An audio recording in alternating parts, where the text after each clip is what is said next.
Greetings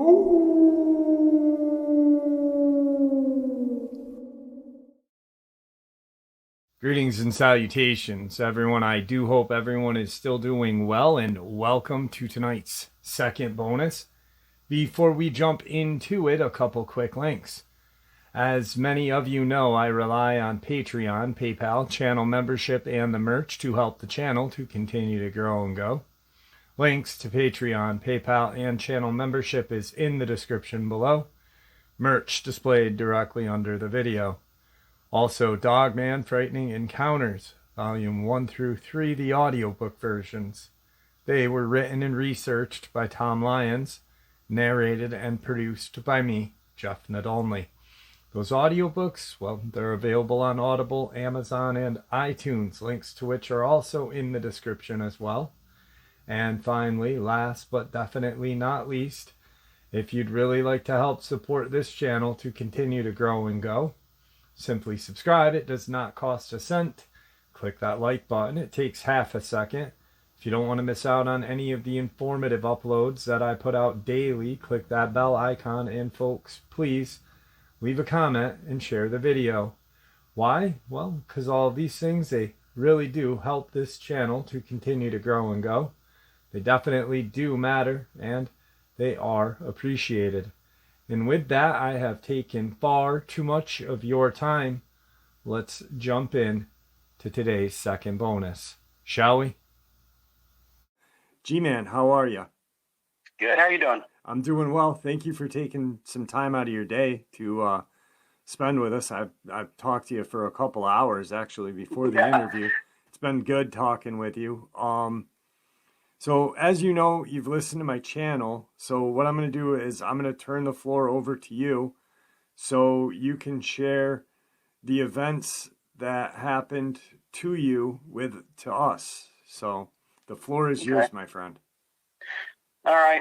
Like I said, call me G-Man. Yeah, this happened. I guess this family event started on November 9th in 2016.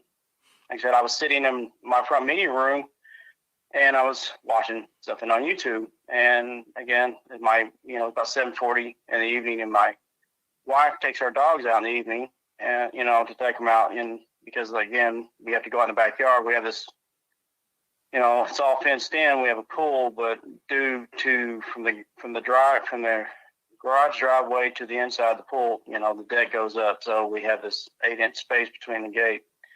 So we have a lot of rabbits that, they come in during the season, and they will burrow under the yard or under our shrubs. And again, we have this neighbor. He has these cats, and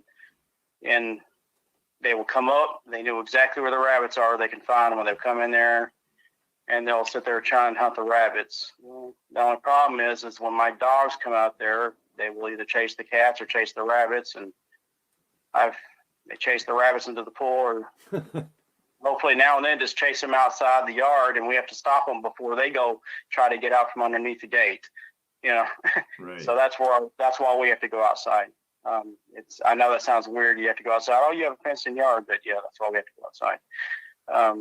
So anyway, so I'm in the room, and my wife starts yelling my name and panic, and I'm thinking, oh God, I got to go out and break up the dogs and the cat, so I go out there panicking, like, oh my God, I got to break this fight up, what's going on? And instead of my wife out there, trying to break up a fight between the cat and my dogs, or trying to pull a rabbit out of one of my dogs,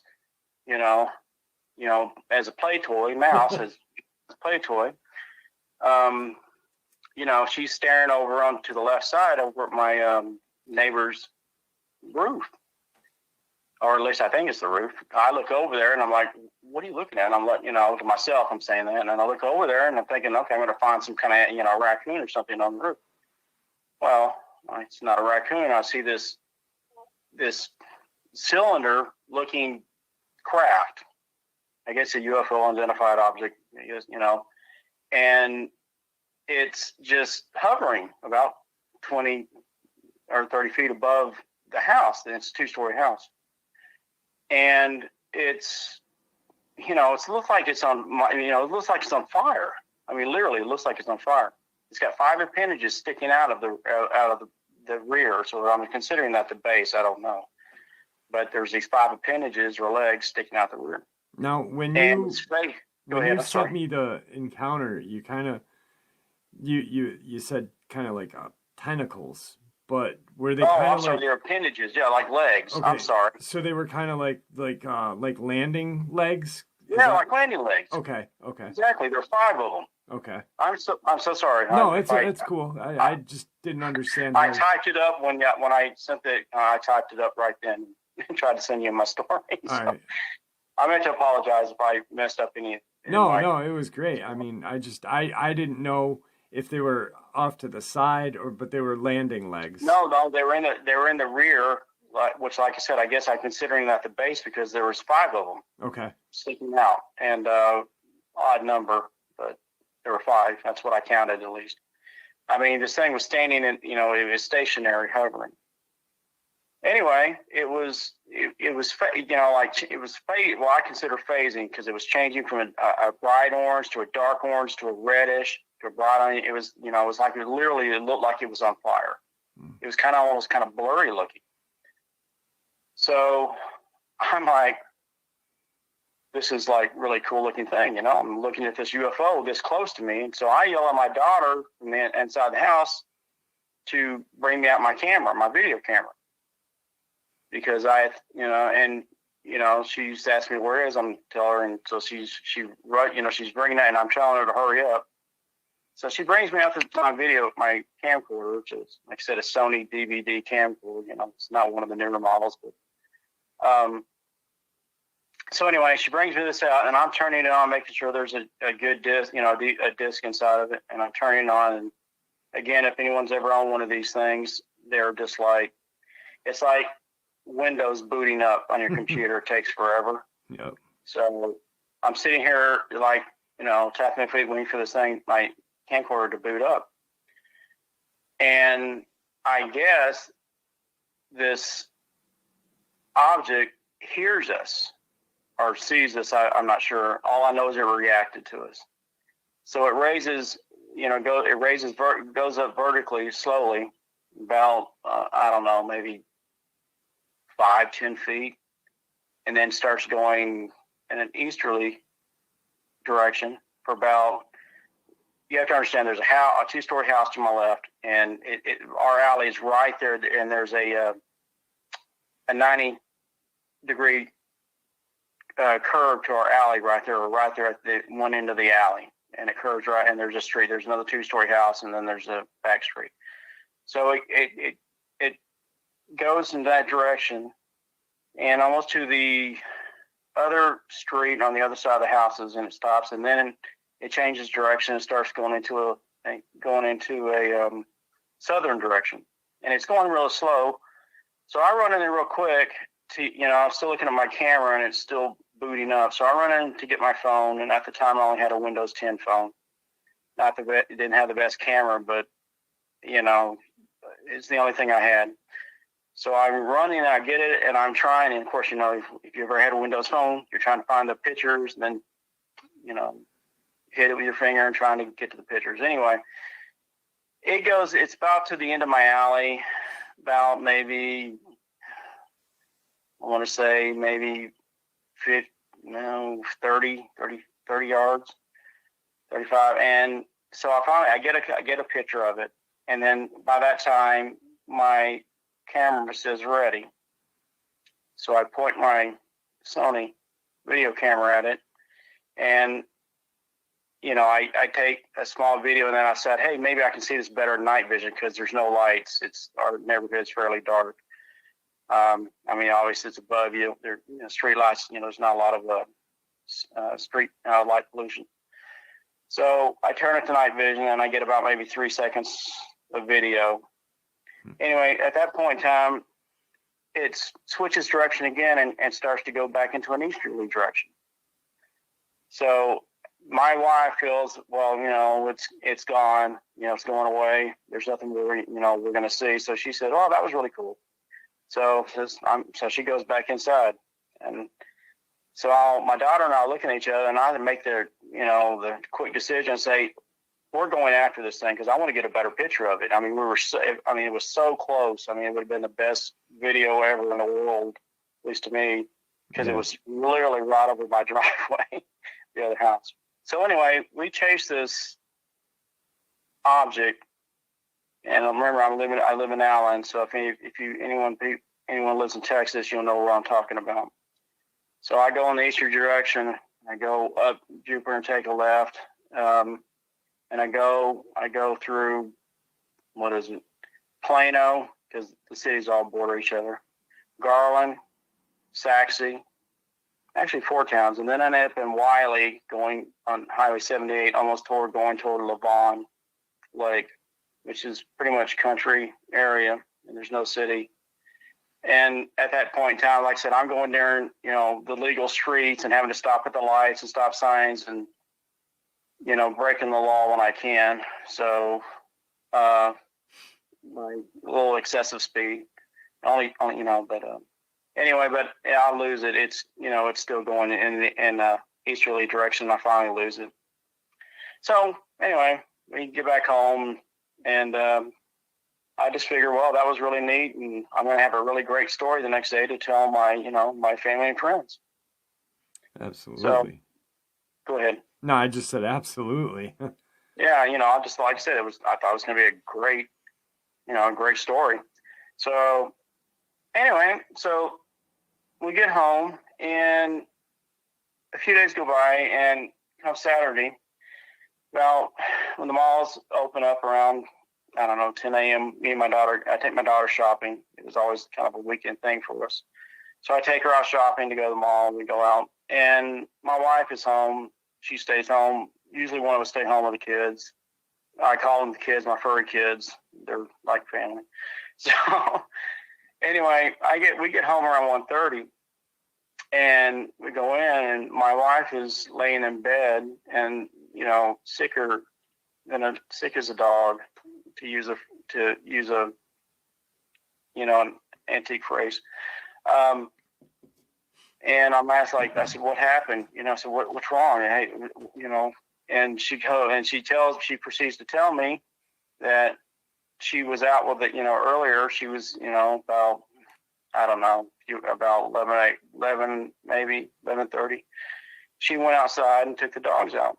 And now she's on the right side of our yard. And the other side of it, there's another 2-story house. And anyway, she's got the dogs out, and she, out of the corner of her peripheral vision, she's, kind of up. She thought what she thought she saw was a flock of geese flying over in a V pattern. So she looks up, thinking she's going to look at a flock of geese flying over. Well, instead, she sees this triangle-shaped, grayish-looking craft on another UFO. Identified object, but anyway, and she says why she looks up, she says it starts to, to vanish in front of her. So this, I guess, just kind of bothered her a lot. So she literally picks up our dogs and goes back in the house. And she says about a half hour later, she starts to feel really sick. And by the time I get there, she literally looked like death warmed over. She was just, God, she really did. You ever looked at, I guess, The Walking Dead zombie without the falling off skin? That's how she looked like. So she's very nauseous and all, but very pale. So anyway, this kind of goes, like I said, and again, I describe my wife as a very strong woman. She used to work, her family used to have a ranch out in Rome, Texas, and they used to raise longhorns and other cattle and livestock, and she would barrel race. So she's a very tough person. And I'm not going to go into her medical history, but she's had some issues in her life, and she never misses work. That's all I'll say. If she's sick, it takes a lot to make my wife sick and to really be laid up in bed. She went on for weeks, and it's like nothing we gave her, nothing she took.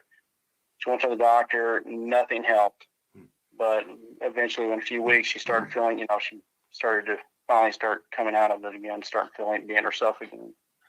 So anyway, so during this time, I would go out at night, thinking, I'm going to, I take my video camera out because it's like, if I ever see you, I'm going to be prepared now.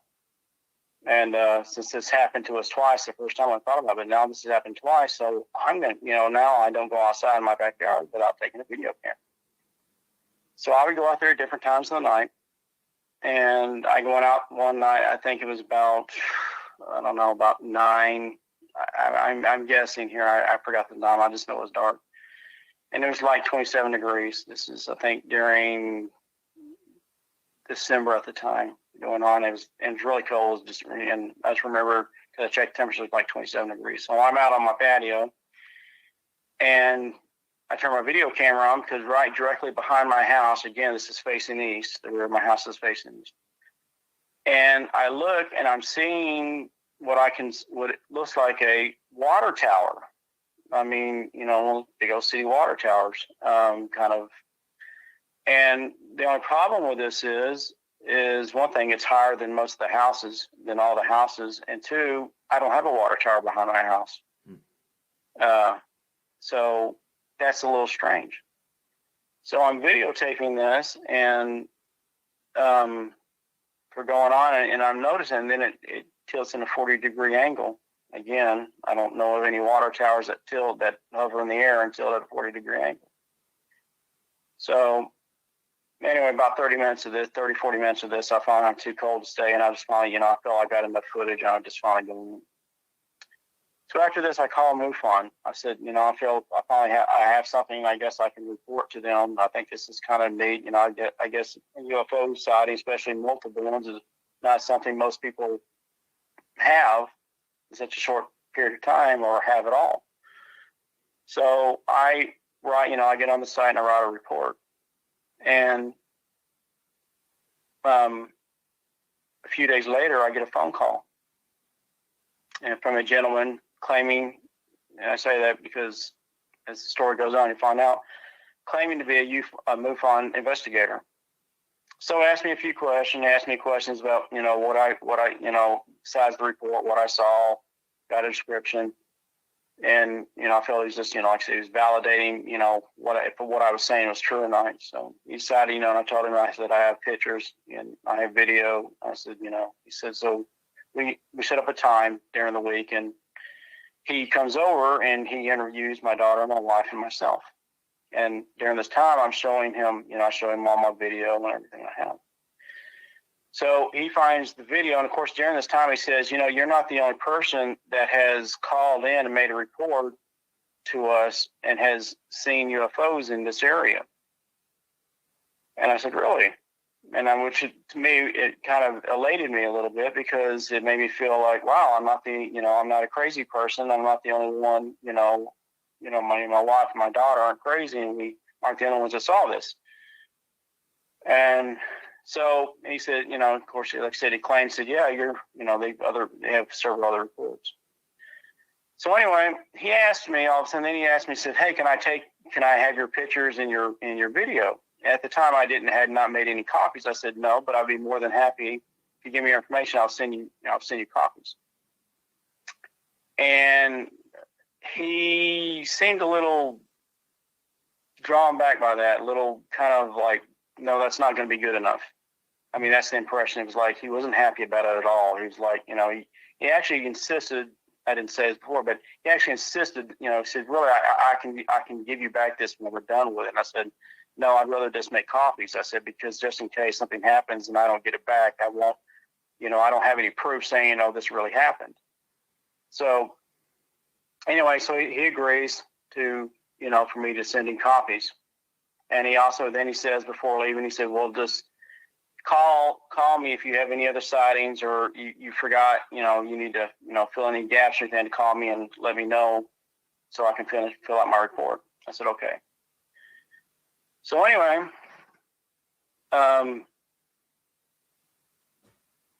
one day, I guess, a few weeks later go by, and all of a sudden, I mean, I go out about 5:25 in the evening to get the mail after work, and walk in my mailbox, and I hear a helicopter flying over fairly low, lower than most, because we have now and then a Carolina helicopter fly over.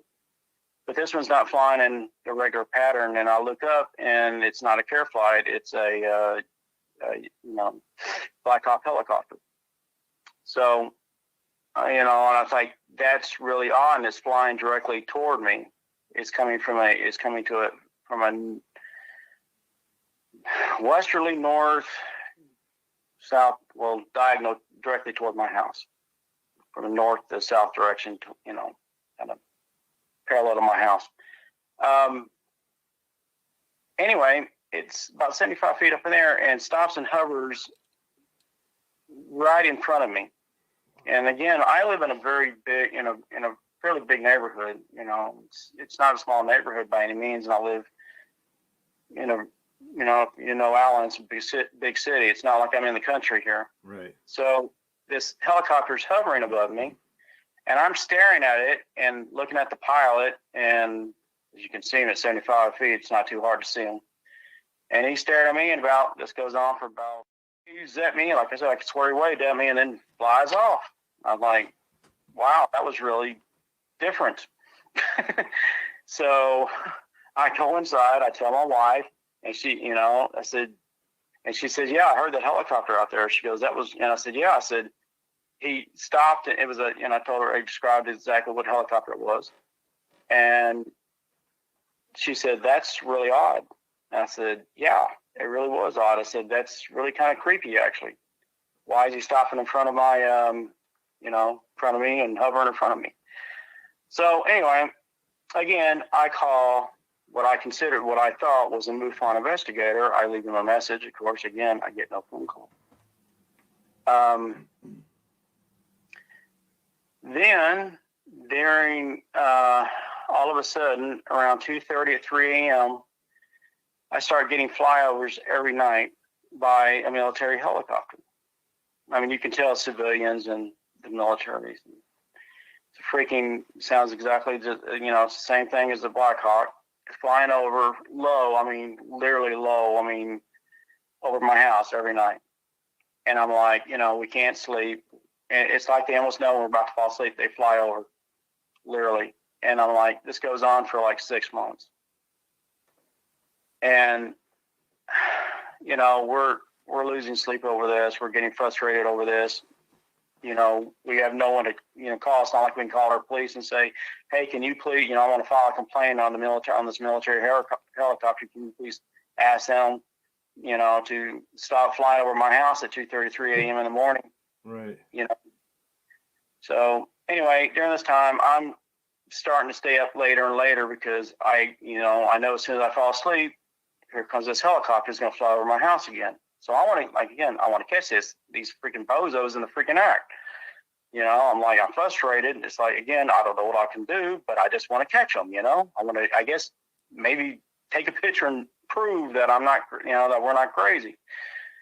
And so out of habit, and, most people I'm sure do this, I go to the kitchen, I go to the refrigerator to get me something to drink. Well, before I do that, I have two windows in my kitchen, one facing north and one facing west. The one facing west is my front yard. Well, directly in front of my window is my mailbox. And it's covered, it's got bricks around it, seeing that. And so anyway, I look out the window because I always look out, kind of like a neighborhood watch thing. We kind of keep, our neighbors keep an eye on each other's houses and keep people from vandalizing, or at least we can catch them, because it's happened a few times in the past in our neighborhood. So out of habit, I always do that. Well, I'm looking out and I'm looking, both sides of, I'm looking left and right. And to my left, I see what I thought was a coyote at the time, but it wasn't like a regular coyote. I mean, at the time I didn't know what a Dogman was, and I just thought it was this biggest coyote I ever saw. Anyway, it just walked past all the other houses. I mean, it's in the kind of almost in the middle of the street. There's no lights. I mean, it's kind of, there's low lighting on one side, on the left side, but it's low. And it's not really bright. But in front of my house, there's no light. And we don't keep our front lights on. Maybe that's a bad habit, but we don't. And neither does my neighbors. So anyway, walks right in front of my mailbox. I mean, literally, it's right in front of my mailbox. And you can, I mean, its back literally walks up to it, and its back is level, if not, maybe, I'm not going to swear on this, but a little taller than my mailbox. Top of my mailbox. My mailbox is like 4.5 feet, 50, feet tall, around 53 inches. I went out and measured it because I really wanted to know. And so anyway, it's this tall coyote, and it's gray. The reason I think it's a coyote because it's gray.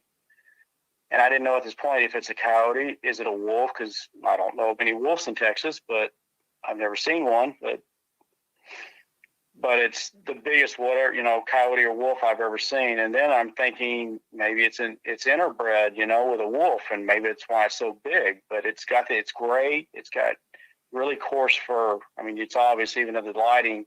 I mean, there's a little bit of lighting because they're on the right side of the street. There's the street lights, but so you can kind of see the ambience of the light. So you can, it's not completely dark. It's just not really lit. Right. But so I'm looking at this big, huge, whatever it is,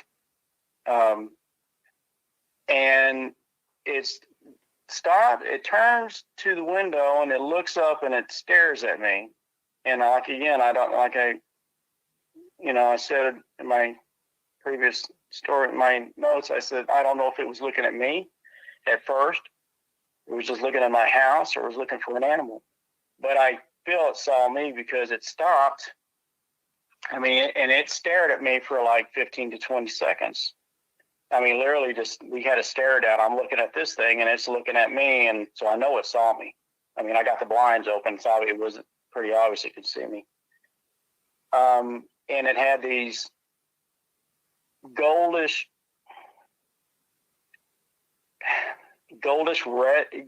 looking eyes. It had, that eye shine. Yep. And except now when it turned its head a little bit, you could tell. I mean, it looked, but it's kind of turned its head like it's, like when you're looking, you kind of look around just to make sure everything around you is clear. And it kind of looked reddish to me. I mean, the eye shine turned reddish. Now, like you said, the problem with this is there's no direct lighting on this. I'm just going to call it Dogman because that's what I think it is, but it was just too big to be a coyote and too big to be a wolf. Again, I raised a shepherd wolf, and it was bigger than most shepherds. And like I said, I could stand it up on my rear. I told Jeff I could stand it up on rear haunches, and my shepherd wolf could stand about 6'3". This thing was just really quick. Go ahead. Now, having had the experience with your dog, and obviously how big your dog was, and you could stand it up, and it was 6'3". Yeah. If this thing was to stand up, just an estimated guess, how tall do you think this thing would have been? Easily? Yeah. Minimum 7'5". Wow. Minimum. And the reason I say that is because my shepherd wolf was probably standing up maybe 2.5 feet, maybe a little more higher. Right. 3, from its haunches, on all fours to its back. If this thing measured 4.5 feet, and I'm just going off what I'm, is what I consider what it looked like, because it not only was it tall enough for it was long. I mean, this thing was long. I mean, it was really elongated, and it was massive. I mean, its chest was really big, and it was long. So it was, I mean, it was really kind of weird looking how long it was. Its measurements were weird. I mean, I know that's not probably the best description or something. It's the best that you can give us because it's such a Yeah, hard thing to. It didn't matter. I mean, if you've ever, you know, anyone that's raised animals, raised dogs, different brands, and like wolves and all, I've been around a lot of wolves in my life. I used to, you know, work at animal sanctuaries and stuff, and wolves, and I know you know, I know how big a wolf gets, you know, most wolves. But this thing was, like I said, it was long. It was kind of long, and it was massive in the chest area. But it's, I don't know really how weird I'll describe it. But it had a look like a coyote. The face kind of looked like a coyote, German Shepherd maybe look on its snout. Okay. And I mean, I could see its teeth a little bit. It kind of glared its teeth at me a little bit. Some people call it, I've heard, you know, I've listened to some people call it a smile. Yeah. Or maybe it was growling at me. I don't know. But it wanted to make sure I saw its teeth. That's all I'm going to say. I'm not going to say it really like, rawr, you know, it didn't growl at me. I never heard it growl. Right. It just kind of like it showed its teeth at me to, like, you know, it let me know I can see you. Now, with the length of this thing, yeah. Was there a tail that made it longer, or? I didn't measure the tail. I only used the body. Okay. So that was the question you asked me earlier. It did have a tail. It did. Okay. Yes, it did have a tail. It wasn't a long tail. Mm-hmm. It was kind of a, let's see. Did it? What dog would it resemble? Like a husky, a shepherd? Was it bushy? It was. You ever seen Pomeranians? How bushy they're kind of messy their tails get when they get kind of bushy long. Yeah. I mean, when they're not trimmed. It was like a kind of a unkept tail, maybe about. I mean, I really didn't measure his tail. I'm trying to remember it, and it kind of, you know, because maybe a foot and a half, maybe two. I can't really tell you. I wasn't really paying attention to his tail. That really wasn't my big thing. All I know is it had a bushy tail, and it had that same coarse, crappy-looking fur, like it needed a bath, like it hadn't been brushed in forever. Right, right. And, but that's what the tail looked like. Okay. It wasn't like super long by any means. It was just kind of bushy. Like I said, it reminds me, I have two palms, and it just looks like a palm tail that hasn't been combed. It hasn't been combed in a few days. It's just kind of really unkept looking, you know. It's bushy, but it's not super long, but it's not super short. It's not a stub by any means. It's long enough to know that there's, I mean, like a foot, maybe, you know, it's just for its size, body, foot, maybe a little longer tail. Wasn't the biggest tail. It was just bushy and unkept. Okay. And like I said, it looked like it needed a bath. I mean, that's the only way I can describe it. I don't know how else to describe it. But like I said, I mean, I was looking more of its, you know, the girth around it. I mean, it was like this freaking. I want to say it's like that Werewolf in London girth, you know, that wolf they had, how fat it was around the chest, how big it was around the chest. Right. I mean, that's the only way I can describe it. I'm not going to describe it as something else because I didn't know. I'm saying because all I saw was in 4/4s, and it was just this big, wide chest. And that's all I can. That's the only way I can describe it. You know, it was this big, freaking wide chest. These kind of big arms. I can't tell you if they were muscular or not, because, like I said, it's looking at me at the time, and in my mailbox, my mailbox is kind of in the way. But as it moves, I mean, I could see that its arms, its legs were kind of shorter. You know, the way it was walking on floor. I mean, it was like it didn't look right. I mean, it really just didn't look. It looked like, oh God, it looked like, I guess, a runt, or I mean, it just wasn't put together right. It walked kind of, I don't know. I can't even say it walked right. It didn't walk wrong, but it didn't walk right.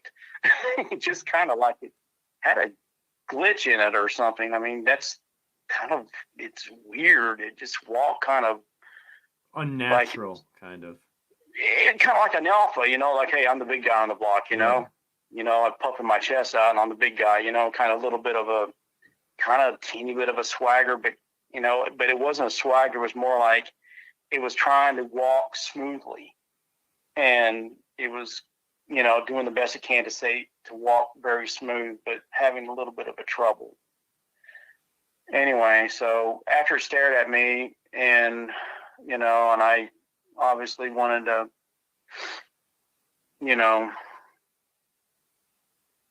I guess, I don't know, have an accident. I mean, that's really, my stomach almost felt like it was falling out. Right. I mean, it felt, my stomach dropped. I mean, it was like, my mouth dropped. I was like, I'm staring at something that doesn't look like it should even exist. That's all I can put it. It's like I'm looking at this thing that just looks like it doesn't belong.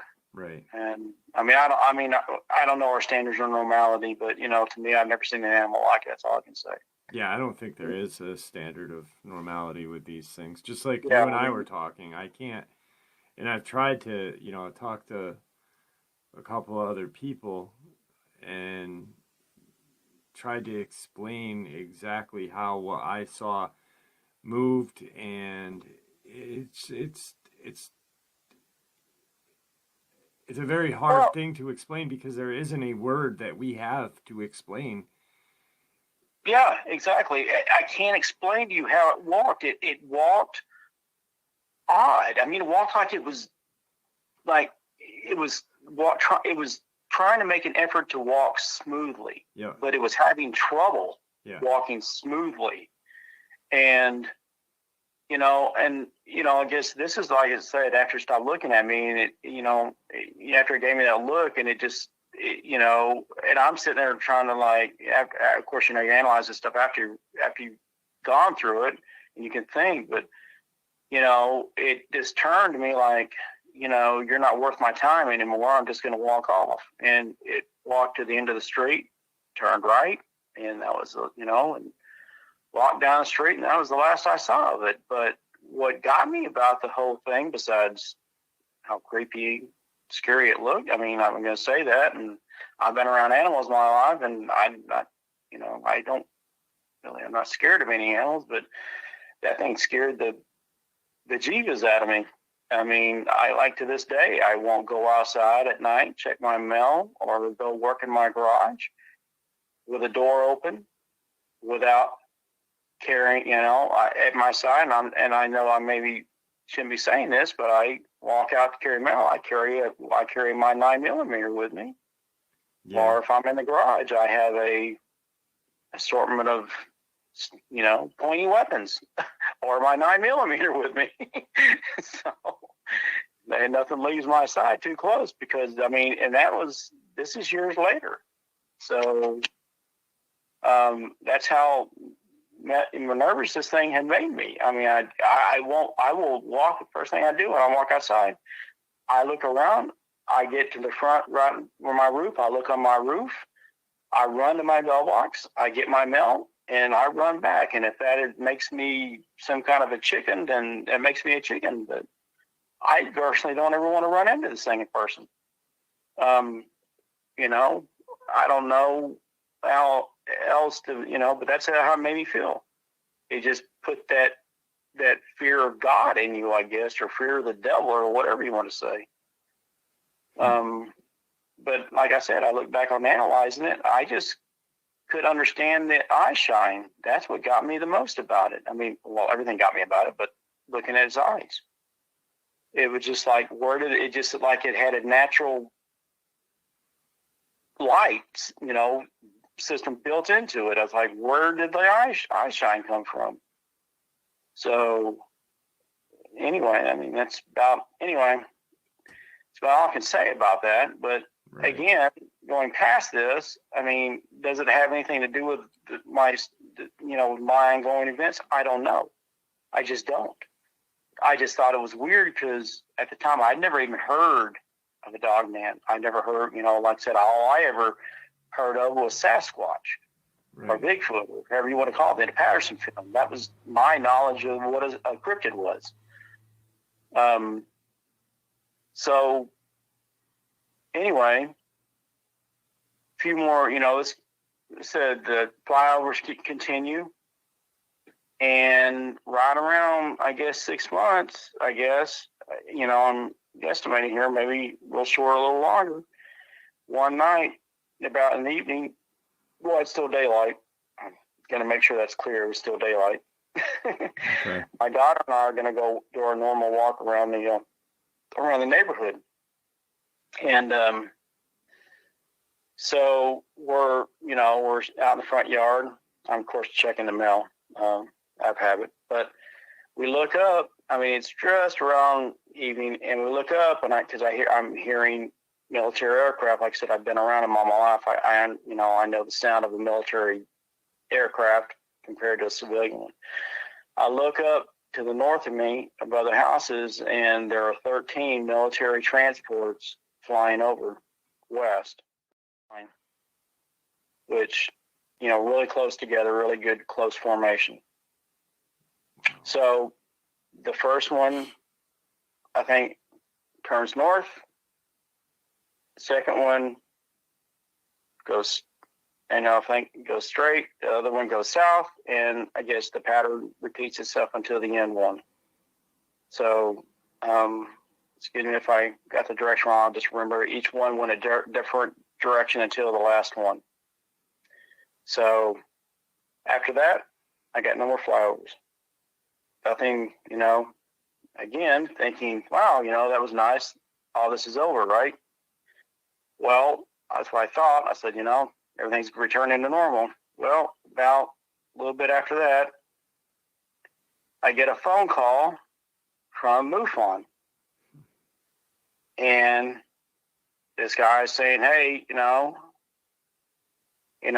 I'm sorry I got, it took me so long to get back to, to get with you about your report. We've been really backed up. I'm just going to tell you what he said. And I said, and he proceeds to ask me questions. And I tell him, I said, I already had a MUFON investigator come out and talk to me. And I told him, I went on to explain. I said, the events that, I showed him my pictures. I showed him, I did an interview with him. Me and my family did. I showed him my video. I told him that he wanted it, and I didn't give it to him. Then I proceeded to tell him all the events that transpired after that, excluding the mutated coyote or Dogman. I didn't tell him that. So I left that part out. Right. He proceeds to tell me, and again, I quote, says, I never heard of that person, and there's only one other person besides myself that investigates your area. At that moment, I get a little, one of those, you ever got one of like somebody just hits you with a brick, reality across your face, your mouth drops, and time stands still. Well, that was me at that moment. So I proceeded to ask him, and I said, well, then I said, if you're the only two, I said, who else has access to your files?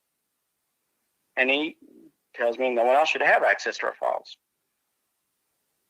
Again, I'm starting to freak out more, and I'm like, then I said, well, and I basically said, well, somebody does. I said, because somebody come out here pretending to be an investigator. And I said, I would like to know who it is. And if you could find that out for me. And he said, and he was very, cordial with me, and, and giving. I mean, it's like you could tell, he's like, I could see he was kind of freaking out a little bit too. His voice was a little stressed too at that point in time. He says, I will find out and I will call you back. So, anyway, so that was, that was pretty much it in the story. And I never understood why we got harassed for all this time. I don't understand anything why my videos may have caused the events that occurred. I mean, I was, just reporting what we all do things now, but I was just thought it was a neat thing that I got pictures of a UFO and some videotape. And I mean, but I'll never understand what exactly happened and why these events happened. It just always seemed weird to me.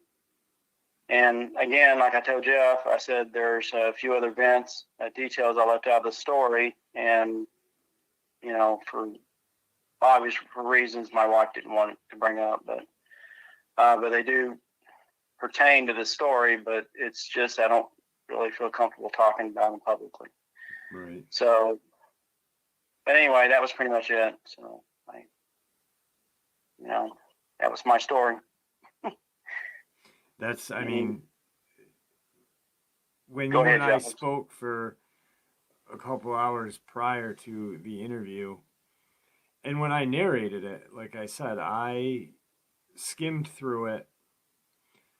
The title is spot on. Yeah. And then I narrated it, and as I was narrating it, I was like, this is all pointing to one direction for me. I think everything was just, I mean, it all happened for a reason. I think that guy came there, and this is just my view, to scare you. And obviously that didn't work. So yeah, but he never threatened me while I was there. He just wanted. The only thing I felt odd about is after he asked me if he could have my stuff, and when I said no, I want to keep my originals, but I'd be more than happy to give you copies. That was the only time that I felt any tension from this gentleman. I mean, it's like he wasn't happy that I wasn't going to hand over my stuff right then and there. Now, was he dressed? How was he dressed? He was dressed in slacks and a dress shirt, short sleeve. Okay. In which, at the time, I mean, just a regular kind of casual dress. Yeah, khaki. Well, I mean, I'm not going to go on there. I'm just saying, he just, you could tell he had, kind of casual dress,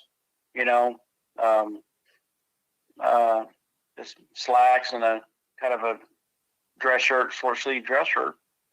So, and wearing a watch. So yeah, that's about it. I mean, he looked pretty like you would never notice pick him out of a crowd. You wouldn't be able to pick him out of a crowd. He'd just be a normal. I mean, he was a little over, little overweight. Most people get kind of like the what do you call it, the pot belly. Right. Yeah, a little bit of pot belly on him, but other than that, he wasn't, anybody that stood out. Yeah, so I mean, this is. But I thought one thing he did say to me when we were out discussing the first UFO I saw over the house. He started talking to me about how to he said, well, if you really want to measure, he was telling me stuff that, distance, height. And I mean, it was kind of discussing, it was talking to me in a military slang. Okay. That was the only thing I felt odd is when he started talking, and I looked at him and like, really? I'm an engineer and all, but I mean, he's talking to me in military slang a little bit. And then it's like, I'm not trying to make anything out of this. And so please don't think I am. I'm not trying to embellish this or anything. It's just, I thought that was a little odd to me. And it's like he corrected it real quick. And he was talking to me and then he corrected it real quick. Like, oh, I'm sorry. You're here. Kind of like, and went back to his normal, civilian self. Right. But like I said, that's the only time I thought it was a little odd. And I didn't bring that point because I really didn't think, now that I'm thinking about it, it's like, I thought about it, but it just, to me, sometimes, and maybe I'm wrong here, sometimes the minor points are actually the main points, the details. But it was, to me, it just seemed like it was just odd. Right. Because people talk to you sometimes, and if they were in the military, they're gonna do what comes natural to them, and sometimes they'll forget who they're speaking to, or at the moment, and they'll just start speaking. So it's why I'm not contributing too much into it. But now that I look back on it, considering everything happened, it starts, and again, I'm not saying everything happened, but it starts to fall into place now, because it starts to make more sense to me. Yeah. I mean, after the Black Hawk helicopter came and hovered over me, and for 2 minutes in my neighborhood, literally in front of right here in my neighborhood, and I know it wasn't the only neighbor looking at this thing. And, this guy is looking at me, he's hovering in front of me. I, at that point, knew there was something not right here. And the fact that he was never returning my calls. And I'm like, something's going. And then, of course, after the flyovers every night, that kind of cemented the deal that this guy is not who he thinks he is or says he was. Right. Yeah, like what I was trying to say was not, he wasn't there to scare you. I think he was there more or less to try to get the pictures. I mean, this is my view. I'm not, and like when you said, you're not trying to embellish anything. I mean, I don't feel like you are. And I mean, it doesn't take a rocket scientist to just sit here and listen to what you're saying and not connect the dots. Because this guy came, composed, asked you for the originals, was a little perturbed when he didn't get the originals. Then you got Blackhawks coming, and then he's not answering your call. And then all of a sudden, there's this quote unquote Dogman in front of your house, just your house. I mean, and staring directly at you. Not, I mean, like you said, you don't know if he was staring directly at you, but I mean, you could see him. I mean, and he ignored every other house. Right. And he literally stopped in front of mine, ignored every other house, and after he turned, he ignored every house. I mean, there's only one other house, but if any house would have been a good house for a Dogman to walk up to, since then, like I said, I've done a lot of research on things, cryptids, and you always hear them going up to windows and looking in windows. Mm-hmm. And I doubt he was. That would have been the perfect house. Could have had these big windows with no curtains. It would have been the perfect house to look into. Right. He ignored it. He walked by it. It was like, like I said, again, I just thought it was this mutated coyote or shepherd. I didn't know what it was. It was huge. It was messed up looking, and it had these freaking evil looking eyes. The stuff you see on and Hollywood movies. Right. That would, and like I said, why didn't it go to the other houses? Yeah, and I highly doubt that he was out in front of your house looking for the rabbits that hang out in your yard. No, it wasn't, because my neighborhood at the time, it had plenty of rabbits out, and it could have had plenty of rabbits. I mean, literally, we had plenty of rabbits in our neighborhood. I mean, our neighborhood is full of rabbits. There's if you were an animal or coyote, you're never going to run dry with rabbits in our neighborhood, because it's just full of them. So, it's just, like I said, I watched it walk through all around all the other houses. And like I said, these houses, I mean, he could have stopped at any of these houses. He could have stopped at the one after. Like I said, it had no curtains there. He just walked right past everything like nothing was interested in. The only house that was interested in was mine. Yeah. And, and I don't know. Like I said, I don't know.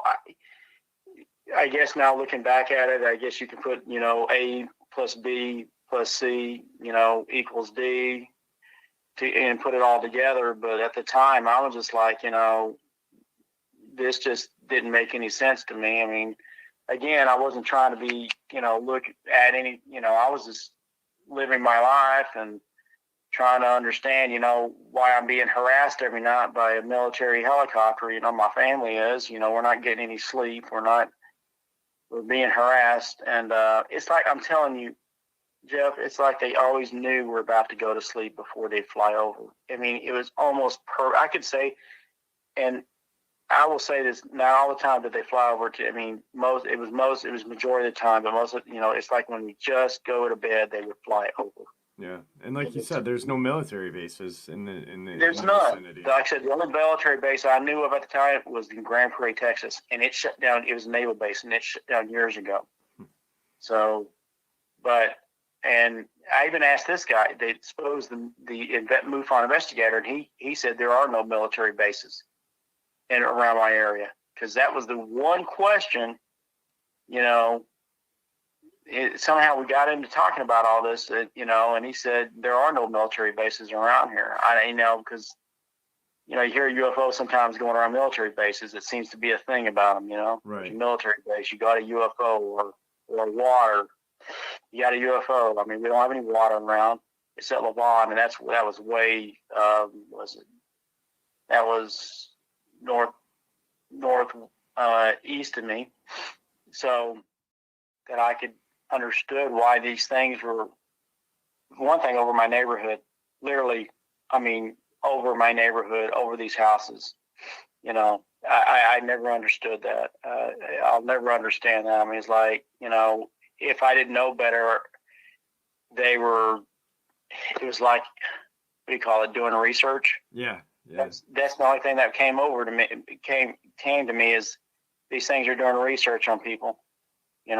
That's all I can think of is research, and maybe that's a little outlandish, a little fantastic, thinking. But that's the only word I can think of now that I think about it, is it's why otherwise would a UFO be hovering 20 feet above a house? I mean, literally. I mean, what else is it going to be doing 20 feet above a house? Yeah. Cooling its radiator, what? I don't know. It makes, none of it makes sense, but it all does kind of make sense once you step back. And yeah, it does. And now it does. And again, like I said, you asked me if I want to give, I'll give you the pictures and stuff, and I will.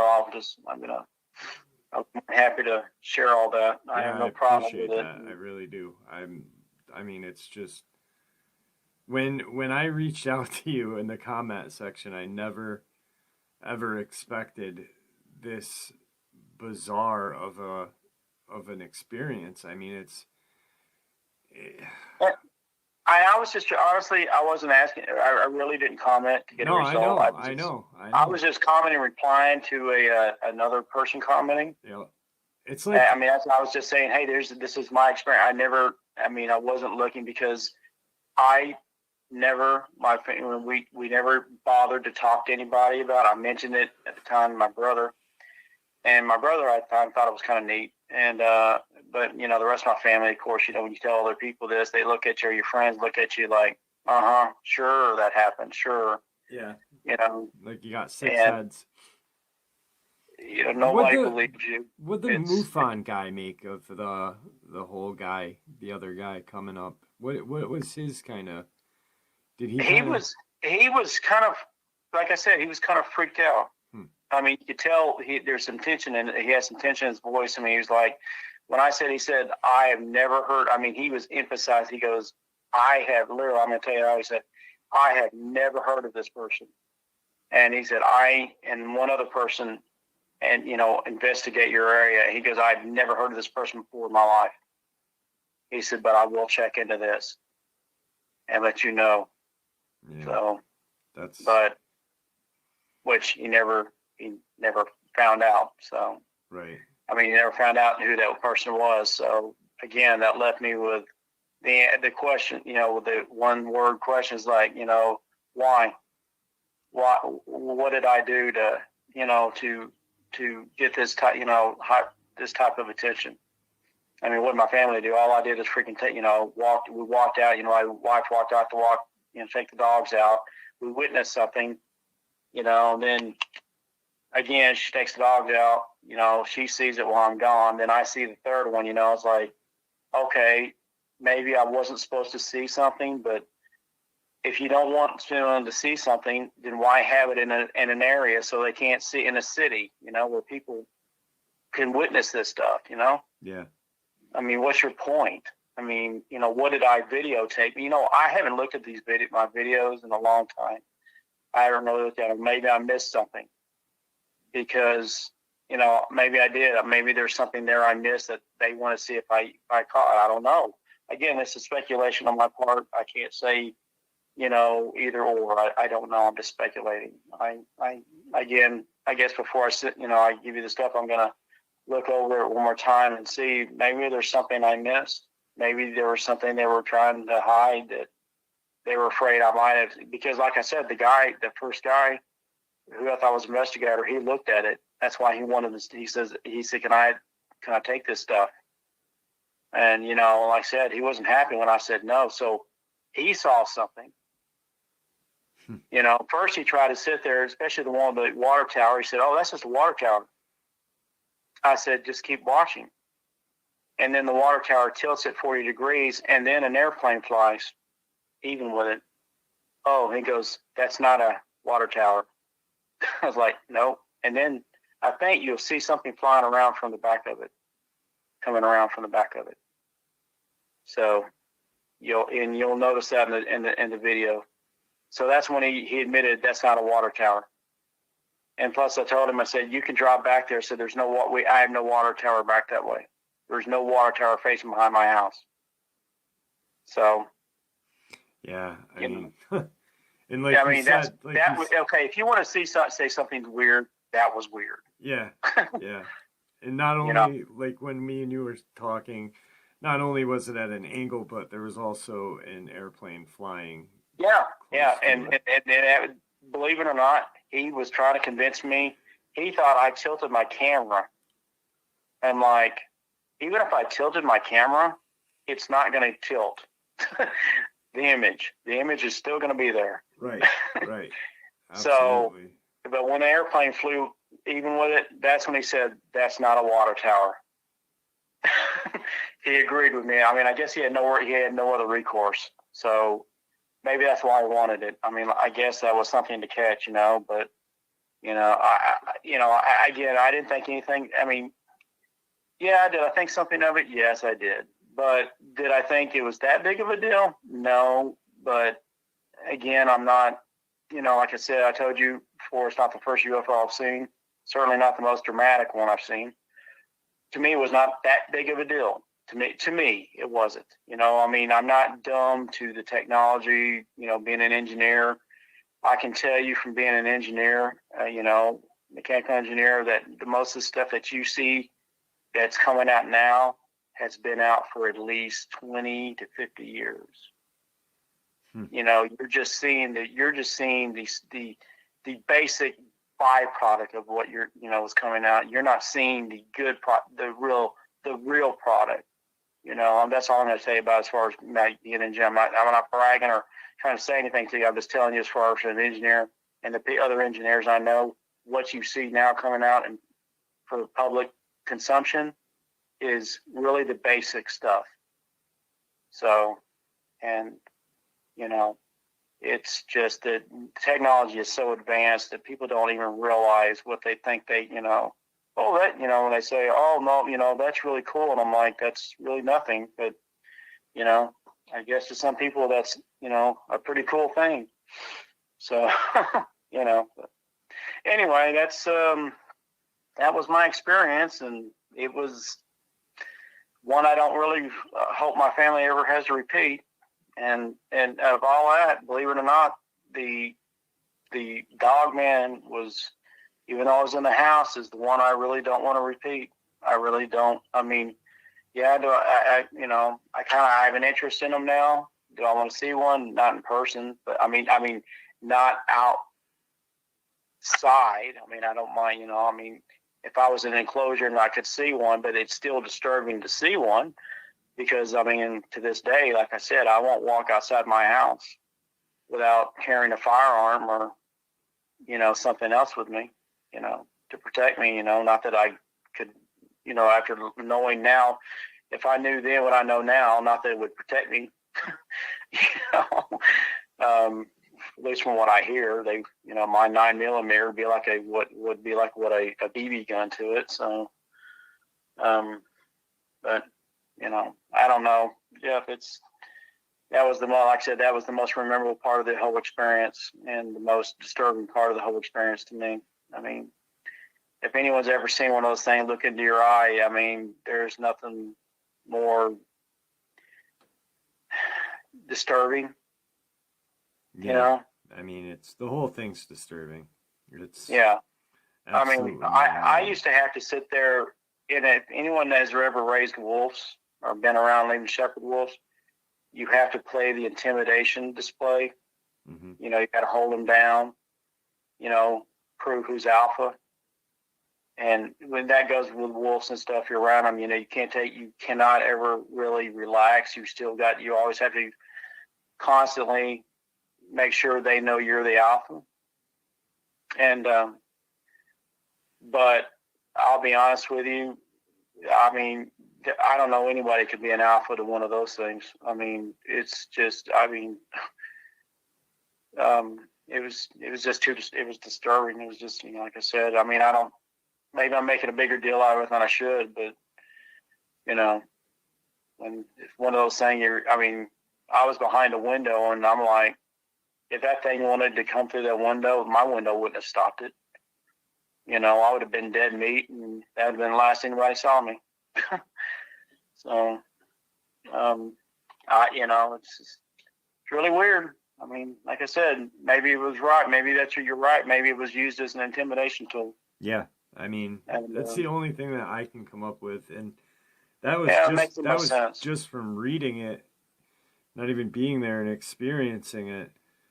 And I mean, as you know, and you heard the narration, I was dumbfounded at the end. Like, I couldn't quite wrap my head around how obvious they were by what they were doing. Yeah. It's like, the government does things like that purposely to just Well, honestly, it worked. Wow. It literally shut me up. I mean, I have not shared any of my stuff. I have not cared to share it. I will now and then now and then said, "Oh, I saw one of these," but I never shared the UFO stuff to anybody. I mentioned it to my family, once or twice, and they blew me off because like most people, if they don't see it for themselves, to them it's not a big deal. So, right. They didn't, they never understood what my wife and I went through. And again, details not publicized, I talked to you about. Yeah.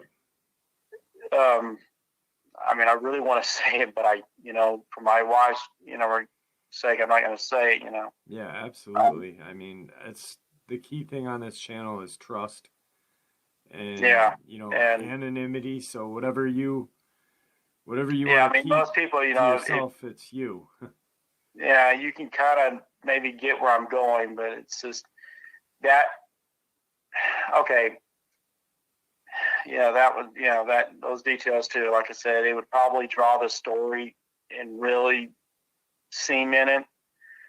But in my eyes, because to me it's kind of an open letter, what really, about an ending to a story, what really happened. Well, I don't know, but I know you're right now. I agree with you 100%. I think it was an intimidation. It was all about intimidation. It kept me, shut me up, and it worked. At least for this many years, it worked. I just, I'm like, I'm at this point where, why do I even care?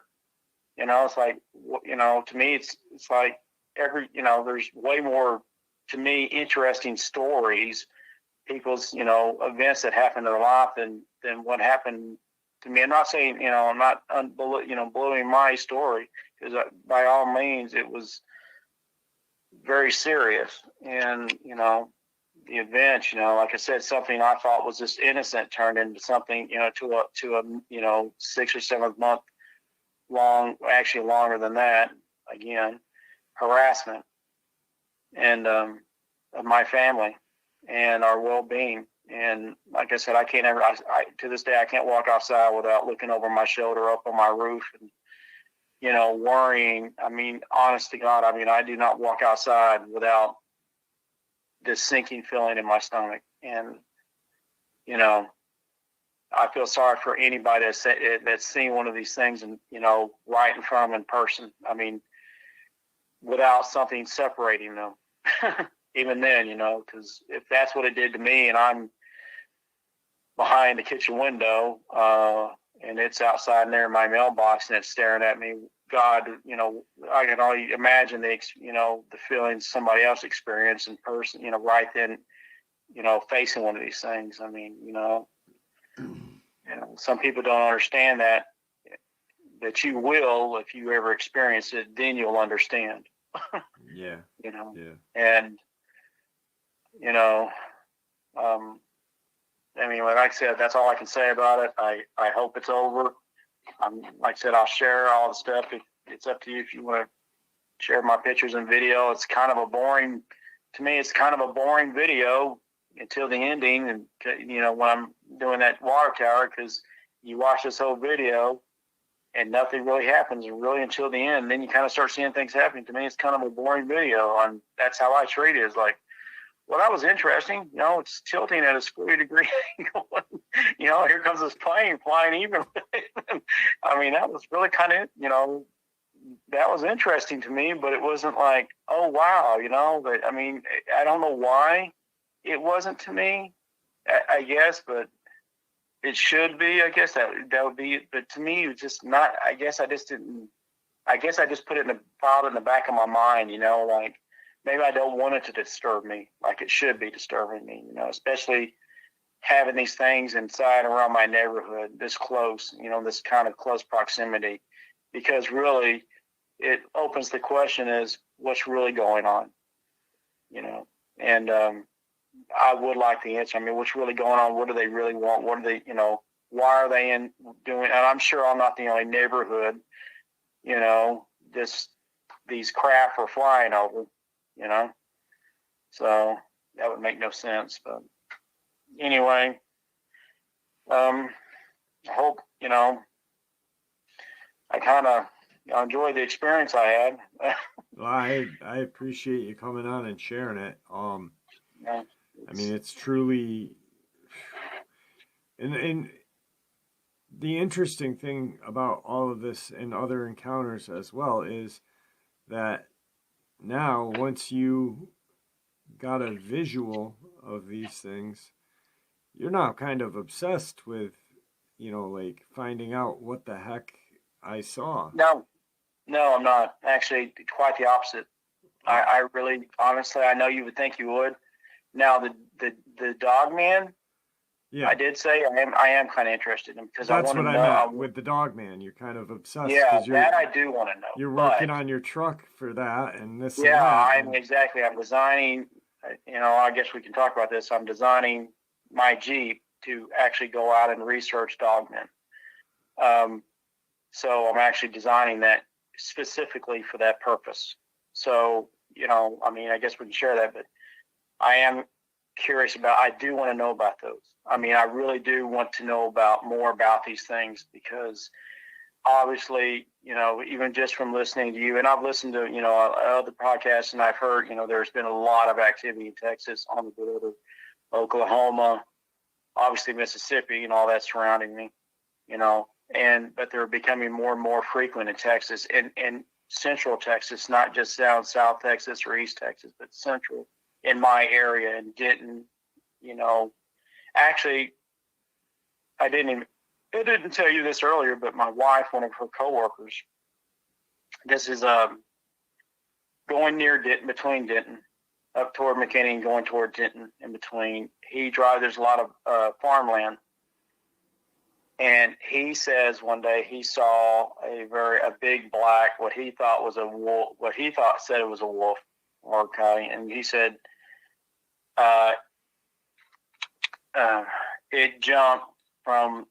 saw it jump from the street, one side of the street over a farm fence across the other street. I mean, it was, that's a good 15, 20 feet. Yeah, that's So, massive. and Yeah. he saw that around probably 7:30 p.m. And when he's coming home from work, and because my wife went out, baby, we had to go out there one time, and it was a really good drive, and it was out in, the real rural country area, and so, I wanted to go out and investigate that because it's like, well, now that I know what dogmen are, it's like, I want to go see if there are dogmen out there. Yeah, yeah. And that's what I was talking about when I said obsessed, because I've talked to so many people. There's 2 girls had an encounter in New Jersey, and one is petrified. And these are, young girls, 17 years old. One's petrified, and one is obsessed with figuring out everything about these things. Like, so it's something that's weird. Once you see one of these creatures, you're either petrified, terrified, not leaving your house, or you become obsessed and you want to learn as much as possible. I guess I'm on the obsessed part. That I do. The UFO and the part, yeah. I don't care about. Believe it or not, after this, I don't care about that part. I can't blame you, honestly, on that part. I mean, now, well, as we always know, as the story goes, now, like I said, I'm caught up. As the story goes on this, once you find one of these or get any proof, guess who comes knocking on your door? Yeah. So my idea behind this is I concise video proof of these. I have no concern to go out and interact with one of these things. I have no concern or desire to kill one of these things, unless of course it does me or my family harm or someone I know. Now my Jeep will be equipped with obviously self-protection. So, but that's not my concern or desire. My only concern and desire is to get proof these exist. Yep. Research and to share it with the public, and get it out there the best I can, because the one thing I see is lack of, and it's not that people haven't gotten video or pictures of these things, but as you know, Google, YouTube, and other sites censor this stuff. Mm-hmm. And of course they come directly. Who do they come after? They trace the IP. So we've already got contingencies of how to get around all that. But my point is, I am obsessed to get to know these things, and that's my sole purpose is to go out and research these things. And my vehicle is being built specifically just to do that. So, if anybody wants to help, throw in some, that'd be great. Yeah, send me an email and I'll get in touch with you and we can figure it out. Okay. Kind of running out of time here. Don't hang up when we end the interview. Is there anything that you'd like to say to everybody before we end the interview? Be careful who you let in the house. But especially if you ever catch a video or do something and you call a place like MUFON and you invite somebody in your house, make sure verify who you invite into your house is who they say they are. Absolutely. Okay. Don't do what I did and just, blindly accept them in there thinking they are who they are. And because otherwise you may go through what my family and I went through. And I'm going to say this one more time. I know I feel like I'm repeating myself here, but there are details I left out of this story that Jeff knows that, that could possibly happen that you don't want happening. So, that's my advice. And please be careful out there, especially if you ever encounter one of these dogmen. Absolutely, absolutely. I mean, because like I said, I saw one from the window, and it was that was a eye-opening experience for me. But again, what I'm doing maybe not smart, but it's the direction I feel it's driving me into. Is like I want to know more about these things because knowledge is power, and you can't, if you don't know anything about something, you can't combat what's coming. I mean, again, these things are becoming more and more prevalent in my state, and in most states they are. And so I think the more we learn, because we're not going to get any answers from the government. Absolutely. I mean, their lips are sealed. So yeah. Well, we are up on time. Like I said, don't hang up. But it was great having you on. And anybody that wishes to join G-Man here on the research and quest to find the truth, email me, and I'll get you in touch with him. And I really appreciate that. And like I said, I mean, if you be more than happy to ever come on again, if I get any more new stories. Absolutely, absolutely. All right, my friend. Thank you so much. You're welcome. Have a great night. You too. And there you have it, folks. I do hope you all enjoyed today's second bonus as much as I enjoyed sharing it with you. I'd like to thank you all for supporting the channel.